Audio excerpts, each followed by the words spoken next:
नमस्कार सर्वांना, श्वेताजित ब्लॉगमध्ये सर्वांचं स्वागत आहे। तर आजचं थंबनेल बघून तुम्ही आला असाल व्हिडिओमध्ये। तर डायरेक्ट आता आपण सुरुवात करूया त्या टॉपिकला। तर आयुष्य बोलतात ना, आमचं आधीच लव्ह मॅरेज झालेलं आहे, मी लव्ह मॅरेज केलेलं आहे। त्यामुळे तर अडचणी खूप येतात, कारण काय पसंत मेन असते, इकडलं तिकडं, इकडं पसंत आहे का तिकडं पसंत आहे का, ह्या दोन गोष्टी जरा जास्त फोकस असतं। म्हणजे पसंत तुमच्या मर्जीने तुम्ही केलेलं असते, त्यामुळे थोडं का होईना इकडे तिकडे वादविवाद असतंच। तर तिथून सुरुवात, तर त्याच्यानंतर मग ठीक आहे, सर्व गेलं व्यवस्थित होत लव्ह मॅरेज केल्यामुळे। आणि घरातले पण ठीक आहेत, आता घरातले पण मस्त सगळी मिळून मिसळून आहेत। फक्त जी वेळ असतं का नाही, त्या वेळेमध्ये आपल्याला सर्व सहन करायला लागतं। ती वेळ असते का नाही, तर ती कोण, तर ती वेळ आहे। आणि त्या वेळेमुळे आपल्याला असं आपण म्हणजे आपलं आयुष्याचं गणित असं बदलत जातं। फक्त एवढंच असतं की वाईट वेळ असते का नाही, त्यावेळेस तुम्ही म्हणजे संयम ठेवा। प्रत्येक गोष्ट ही निघून जाणारी असते। आज सुखाचे दिवस आहेत तर उद्या दुःख येणारच आहे, आणि आज जर दुःखाचे दिवस आहेत तर उद्या सुख येणार 100%। तर ह्या गोष्टी काय बोलतात ना, नैसर्गिक आहेत, अपडेट होतच असतात, सुख दुःख अपडेट होत असतं। तर फक्त राहतं विषय त्या गोष्टीचा, जी काही आपली वाईट वेळ चालू असते का नाही, त्या वेळेत आपलं मन कसं असते, आपण स्थिर आहोत की नाही, आपण त्या गोष्टीत संयम ठेवलाय की नाही। तर ह्या गोष्टी माझ्यात खूप घडल्या, खूप म्हणजे खूप। तर ती कोण, तर मी टॉपिक टाकलं आणि तुम्ही आलात बघायला की ती कोण। तर ती कोण ही ती म्हणजे वाईट वेळच आहे, जिने मला जगायचं कसं हे शिकवलं। माणसं कशी ओळखायची, आपलं कोण परक कोण। माझ्या नवऱ्याला सुद्धा त्याच बोलतात ना, त्याच गोष्टीने शिकवलं, त्या वेळेने शिकवलं की जगायचं कसं, आपलं कोण परक कोण, आपण काय केलं पाहिजे की नाही, की असंच राहायचं की आपल्यात आपण बदल केला पाहिजे की नाही। तर त्या वेळेने आम्हाला बरंच काही शिकवलं। आणि स्ट्रगल खूप होतं, खूप म्हणजे खूप। ज्या वेळेस म्हणजे एखाद्या दिवस असा सुद्धा गेला की म्हणजे घरात काही खायला सुद्धा नव्हतं। आणि हे प्रत्येक जण सांगत असतात, आणि ती प्रत्येकाच्या आयुष्यात ह्या गोष्टी घडलेल्या आहेतच की म्हणजे एखाद्या वेळेस आपल्या घरात असते काही नसते, तर आपण तसे सुद्धा दिवस काढतो। पण हे दिवस ज्या वेळेस आपण जगत असतो ना, त्यावेळेस त्याच्यानंतर सुद्धा आणि त्याच्या अगोदर सुद्धा तुम्ही खरंच दुसऱ्यांचा विचार करू नका। तुम्ही बोलताना 4 लोक बोलतील, तर ती 4 लोक तुम्ही उपाशी असताना त्यावेळेस ती 4 ताटं घेऊन येत नसतात त्यांचा विचार करायला। पण आपल्या समाजात आपली किंमत राहील एवढं तर माणसांनी वागावं। असं पूर्ण बोलतात ना, निर्लज्ज वागू नये की आपल्याला गावात किंवा आपण कुठं बाहेर गेलो तर आपल्याला कोण विचारणार नाही, इतपत आपण खाली जायचं नाही। तर एवढं म्हणजे माणसाने जगताना जगलं पाहिजे, एवढंच मी सांगेन। तर खूप स्ट्रगल आयुष्यात होतं चालू, आणि त्याच्यानंतर लव्ह मॅरेज असल्यामुळे काय, आणि त्याच्यानंतर सेपरेट राहिलो आम्ही। त्याच्यानंतर मग काय, शून्यातून संसार पूर्ण उभारायचं होतं। तर शून्यातून घरात एखादी वस्तू घ्यायची असेल तर मग ते पैसे जपून ठेवायचं। आणि माझं कसं आहे माहिती आहे का, जर मी एखादी गोष्ट बोलली ना, ती मला घ्यायची आहे तर मी ती घेतेच। जोपर्यंत ती घेत नाही ना, तोपर्यंत बोलतात ना एखाद्या गोष्टीला फोकस टार्गेट, तर मी ते आतापर्यंत तेवढंच टार्गेट करत आले, आणि तेवढ्या गोष्टी माझ्या मनासारख्या घडलेल्या आहेत। जसं मी बोलते ना, त्या गोष्टी घडतात का घडतात, तर त्याच्यामध्ये पॉझिटिव्ह आणि टार्गेट असतं। एखाद्या गोष्टीबद्दल आपण पॉझिटिव्ह विचार केला किंवा आपण तो टार्गेट ठेवला की नाही ही गोष्ट आपल्याला घ्यायची आहे ना, मग ती घ्यायचीच। आणि त्याच्यासाठी बोलतात ना, कुठला तो डायलॉग आहे हिंदी, किसी चीज को आप चाहो दिल से चाहो तो पूरी कायनात विसरले मी तो डायलॉग, पण तोच डायलॉग तुम्ही बघितला असेल ओम शांती ओम पिक्चर। तर तशा गोष्टी घडलेल्या आहेत आयुष्यात, आणि माझे जे मी काही टार्गेट ठेवलेत ना, ह्याच्या पुढे पण ते मी पूर्ण करणार आहे। आणि खूप खूप त्रास सहन केले मी। मला बरेच ताईंचे कॉल येतात, ताई माझ्यासोबत असं झालं ग, माझ्यासोबत असं होतंय, किंवा मी आता काय करू, मला काही सुचत नाही, मला तुमच्याशी बोलून मन हलकं होतं। तर कसं आहे माहिती आहे का, जे तुम्ही सोचता ना ते पण माझ्या पण आयुष्यामध्ये चालू असतं। पण कसं आहे माहिती आहे का, बोलतात ना संयम आणि ती मानसिकता। आता म्हणजे एवढा जेव्हा आपलं मन हलवं असतं ना, तेव्हा आपल्याला सहन होत नाही, आपण लगेच रडतो की आता कसं होणार, काय होणार या गोष्टी। पण आता त्या एवढ्या गोष्टी घडल्यात, एवढ्या गोष्टी घडून मी आता एकदम बोलतात ना खंबीर त्या बाबतीत। वाईट परिस्थितीबद्दल मी पूर्ण खंबीर आहे की बाबा हा ह्याच्या पुढं सुद्धा जर माझ्यावर वाईट वेळ आली, माझ्यावर माझ्या नवऱ्यावर आली ना, तर मी त्याला तोंड देऊ शकते, म्हणजे मी त्याला हे करू शकते, सामना करू शकते त्या गोष्टींचा. एवढा आम्ही सहन करत आलो, माझा नवरा आणि मी. तर बरेचशा म्हणजे असे आम्ही नाही, दोघं पण नाही कोणाचा विचार करत की म्हणजे हा बाहेरचा व्यक्ती ज्यांनी आपल्यासाठी केलंय ना त्याच्यासाठी आपण करणार, एवढं खरं आहे बघा. जो आपल्याला विचारतोय ना त्यालाच आपण विचारणार. पण एखादी व्यक्ती किंवा एखादी गोष्ट खटकली तर मग तिथं परत जायचं नाही. कारण का एक गोष्ट आयुष्यात नक्की तुम्ही हे करा की एखाद्या व्यक्तीबद्दल, एखाद्या गोष्टीबद्दल जर आपल्याला त्रास होत असेल ना तर तिथून लांब राहिलेलं बरं असते. कसं असते, आपल्यासाठी पण बरं असतं आणि त्या व्यक्तीसाठी पण बरं असते. तर त्याच्यानंतर मग तुम्हाला सांगते मी, आमचं लव्ह मॅरेज आहे, सेपरेट राहिलो. त्याच्यानंतर शून्यातून संसाराची सुरुवात आणि एवढा वाईट वेळ, आमची एवढी वेळ वाईट होती ना त्यावेळेस. आणि स्टेप बाय स्टेप पण आम्ही आलो बरं का पुढं.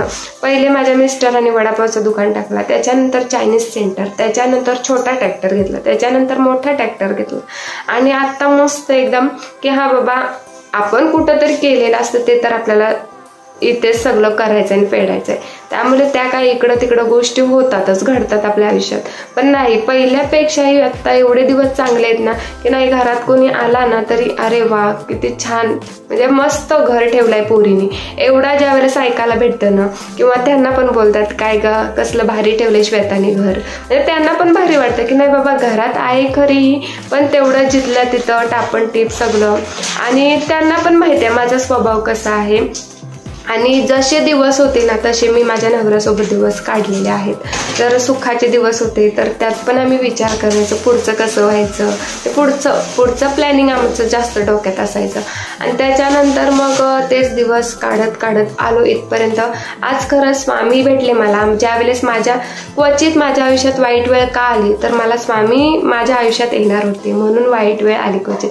कारण का मी नाही मानायचे स्वामींना, मी कायम बोलते, मी सांगते तुम्हाला माझा अनुभव शेअर करते मी की माझ्या सासूबाई ते स्वामी भक्त आहेत, स्वामींची सेवा खूप करतात त्या. आणि मी बोलायची काय हे कामधंदे सोडून स्वामी करतायत, कामं केली तर बरं पडेल. पण नाही, माझ्या आयुष्यात अशी वाईट वेळ आली ना की मी एवढं, आणि स्वामी माझ्या सोबत उभे आहेत हा सुद्धा मला अनुभव आहे. कारण का रुद्रच्या बाबतीत गोष्टी खूप वाईट घडल्या, माझ्या नवऱ्याच्या बाबतीत सुद्धा खूप म्हणजे खूप वाईट गोष्टी घडलेल्या आहेत आता. म्हणजे ते काही दिवस लय जुने नाही, अशा गोष्टी आमच्या आयुष्यात, माझ्या संसारात खूप गोष्टी वाईट घडल्या. पण त्याला पण आम्ही म्हणजे दोघं पण डगमगलो नाही. तर यातून आपल्याला बाहेर पडायचं आहे. आपल्याला आपले पुढचे दिवस हे मस्त एन्जॉय करायचे आहेत. आणि आम्ही आतापर्यंत कधी एन्जॉय वगैरे केलं नव्हतं. का तर पुढे जो दिसत होता कर्ज, ट्रॅक्टर आम्ही घेतला स्वतःच्या ह्याच्यावर, म्हणजे त्यांच्या नावावर ट्रॅक्टर घेतलाय.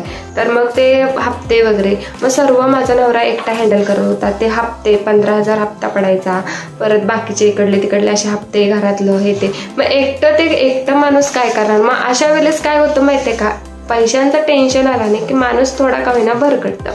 तर मग तशाच गोष्टी घडल्या आमच्या आयुष्यात. त्याच्यानंतर मग मी बोलले त्यांना की मी चॅनल ओपन करणार आहे, मग करू का, ॲक्टिंग तर येत नाही. ते बोलले तुला ॲक्टिंग जमतं का. तर मग मला ॲक्टिंग येत नाही, मी कधी ॲक्टिंग सुद्धा केलेली नाही आयुष्यात. तर मग ते मग कसं, तर मला ठीक आहे मी बघते, मी प्रयत्न करते. तर माझे 6 महिने असेच गेले, मला ॲक्टिंग अजिबात जमत नव्हती. मी जुन्या व्हिडिओ मुद्दाम ठेवल्यात माझ्या, का तर खरंच ती ना वाईट, म्हणजे ज्या वेळेस माझे वाईट दिवस चालू होते मला काहीच येत नव्हतं. तर तो एक शिकण्यासाठी ती काही वेळ होती ना ती तशीच मी ठेवले.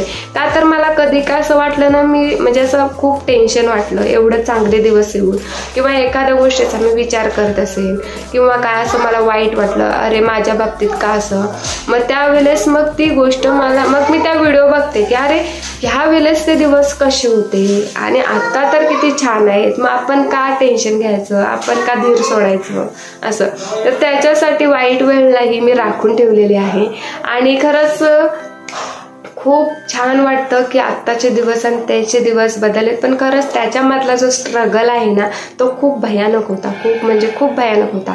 आणि त्यात म्हणजे नवरा तर कष्टाळू, त्यांना कष्ट म्हणजे एवढे आहेत ना, खूप कष्ट करतात ते खूप. लग्नाच्या अगोदर एवढं नव्हतं, पण लग्नाच्या नंतर स्वतःवर जबाबदारी आली, जबाबदारीने ते वागले पण, आणि सर्व कर्ज हे ते बाहेरच्या गोष्टी सर्व म्हणजे कोणाचं देणं घेणं काय सगळं असं सर्व ते हँडल करतात ते. आणि त्याच्यानंतर मुलं एकटा माणूस कसं एवढं हँडल करू शकतं. आणि ज्या काही गोष्टी मध्यकाली घडल्या तर त्या कशामुळे, तर कुठंतरी पैशांची कणकण भासते. पैसा महत्वाचा आहे आपल्याला, एकटा माणूस काय करू शकतो. त्याच्यानंतर मग हा ऑप्शन मी म्हणजे हे केला, तर हा ऑप्शन निवडला आणि त्याच्यानंतर खरंच माझे दिवस बदलले. पण आमच्या आयुष्यात वाईट वेळ आल्या ना, त्याच्यामुळे मग मी ह्याच्यात घुसली आणि म्हणजे बोलतात ना यूट्यूब हा ओपन केला. आणि यूट्यूबच्या नंतर मला समजलं की माझी किंमत काय आहे. आयुष्यात ज्या वेळेस आपल्या वाईट गोष्टी घडतात का ना, त्यावेळेस फक्त एवढंच की त्यातून खरंच पुढं काहीतरी चांगलं म्हणजे एवढं चांगलं घडलं ना की खरंच मी स्वामींना बोलते ना, स्वामी तुम्हीच ती आमच्या आयुष्यात वेळ आणलीत, किंवा तुम्हीच ते आमच्या आयुष्यात आणलीत वेळ वाईट, आणि त्याच्यामुळे आज आमचं चांगलं झालं. तर खरंच मी स्वामींना मानते आणि स्वामींना खरंच आणि शेवटपर्यंत मी मानणार आहे त्यांना. कारण का एवढ्या गोष्टीतून त्यांनी मला बाहेर काढले, एवढ्या गोष्टींनी की मी एवढंच बोलेन की माझ्या दुश्मनावर पण ही वाईट वेळ नको यायला. जेवढं मी सहन केलंय, जेवढं माझ्या नवऱ्याने सहन केलंय, जेवढं आम्ही प्रपंच करता करता दोघांनी सहन केलंय, ह्या गोष्टी किती त्रासदायक असतात. तर कसं आहे माहिती आहे का, दुश्मनाचं पण चांगलं व्हावं एवढीच इच्छा आहे स्वामींना बोलून. कारण का खरंच सोपं नसतं एवढ्या गोष्टी सहन करून पुढे जायचं. आणि तसे दिवस आम्ही जसे माझ्या नवऱ्याने मी जसे येतील तसे आम्ही दिवस काढले. पण दोघांच्या पण मनात एकच की दुसऱ्याचं वाईट न व्हावं. जर आम्हाला एखाद्याचं चांगलं करता नाही आलं तर आम्ही नाही करणार, पण एखाद्याचं वाईट तर करू शकत नाही आयुष्यात. एवढं मन आमचं साफ आहे आणि स्वामीने ठेवलंय. कारण का स्वामी भक्त आहेत ना, ते कधीच दुसऱ्याचं वाईट चिंतत नाही. कारण का सर्व करता धरता आमचे स्वामी आहेत, ते आमच्याकडून करूनच घेणार आहेत, चांगलंच करून घेणार आहेत. आणि जे कोण आमच्यावर आहेत वाईट लोक, ज्यांना नाही वाटत आमचं चांगलं बघू की बाबा ही चांगली नको आपल्याला राहिलेली, तर ते बघणारे करता धरता सर्व स्वामी आहेत. आणि अशा पण गोष्टी असतात आपल्या जवळच्याच असतात व्यक्ती वगैरे की ती आपल्याला म्हणजे त्यांना सुखात बघवत नाही. हे पण गोष्टी प्रत्येकाच्या आयुष्यात घडत असतात. पण नाही, मी त्या पण लोकांचा विचार करत नाही. मी फक्त एवढंच बोलते, जो जसा करत तो तसा भरत. तर चला मग आता हा ब्लॉग मी इथेच एंड करते. आणि ती कोण, तर ती म्हणजे वाईट वेळ आहे आणि ती तुमच्या पण आयुष्यात आहे. फक्त घाबरू नका. जी काही वेळ आहे की नाही वाईट तुमच्या आयुष्यात जाणार आहे, 100% जाणार. संयम ठेवा, धीर सोडू नका. कारण का मी लहान असेल, मी जेवढ्या आमच्या ताईंना ग्रुपमध्ये, त्यात मी लहान आहे, पण माझे अनुभव खरंच खूप आहेत, खूप अनुभव आहेत. आणि ते मी कायम शेअर करत असते तुमच्यापर्यंत. आणि हा ब्लॉग तुम्हाला कसा वाटला नक्की सांगा. आणि यातून काही तुम्हाला शिकण्यासारखं भेटलं तर नक्की घ्या. मी फक्त एवढाच प्रयत्न करत असते. प्रत्येकजण डिप्रेशनमध्ये आहे, जसं तुम्ही असता तशी मी पण आहे, पण त्यातून पण एखाद्याचं चांगलं व्हावं एवढंच माझी इच्छा आहे. आणि यातून जर तुम्हाला काय शिकण्यासारखं भेटलं असेल तर कमेंटमध्ये सांगा की ह्यातली कोणती गोष्ट तुम्ही घेतली आणि ती तुमच्यासोबत पण घडलेली आहे आणि तुमचं रिॲक्शन त्यावेळेस काय होतं हे पण सांगा. तर चला भेटू आता लवकरच नेक्स्ट व्लॉग. आणि थँक्यू व्हिडिओ पूर्ण बघितल्याबद्दल. आणि मला कोणाचं मन वगैरे दुखवायचं नाही, एवढं तर इतपत आपण नाही. एखाद्याचं चांगलं व्हावं एवढीच इच्छा आहे. आणि स्वामींना एवढंच सांगेन की दुसऱ्यांबद्दल माझ्या मनात फक्त चांगलीच भावना हवी. किती पण राग, किती पण एखादी व्यक्ती वाईट असली काय असली किंवा ती काय घडून गेलं असेल, पण ते त्या व्यक्तीबद्दल कोणी व्यक्ती असो, रिलेटिव्ह असो, नातेवाईक असो, बाहेरचे असो, घरातले असो, कोणी पण असो, तर त्यांच्याबद्दल आपल्या मनात वाईट येता कामा नये. एवढं मन साफ राहिलं ना आपलं, बास बाकी काय नको आयुष्यात. तर चला आता भेटू लवकरच नेक्स्ट व्लॉग.